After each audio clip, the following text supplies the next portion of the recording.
Hi అండి. బెల్లం సేమియా కేసరి స్వీట్ ఎలా చేసుకోవాలో చూద్దాం. ముందుగా ప్యాన్ పెట్టుకొని 2 టేబుల్ స్పూన్ ఆవు నెయ్యి వేసుకొని అందులో జీడిపప్పులు, కిస్మిస్లు వేసుకొని దోరగా వేయించుకొని పక్కన పెట్టుకోవాలి. ఇప్పుడు ఆ ప్యాన్లోనే సేమియా కూడా వేసి దోరగా వేయించుకోవాలి. ఇలా వేయించుకున్న తర్వాత అందులో ఏ గిన్నెతో అయితే మనం సేమియా తీసుకున్నామో ఆ గిన్నె నిండుగా వాటర్ తీసుకొని అందులో వేసుకొని ఒక 10 నిమిషాల వరకు ఉడికించాలి.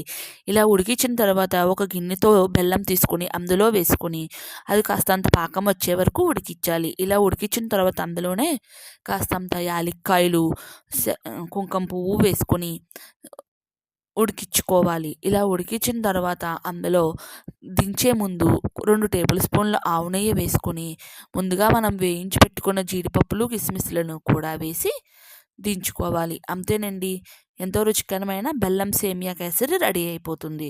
ఈ వీడియో కనుక మీకు నచ్చితే లైక్ ఇవ్వండి. అలానే ఈ వీడియో లింక్ని కింద ట్యాగ్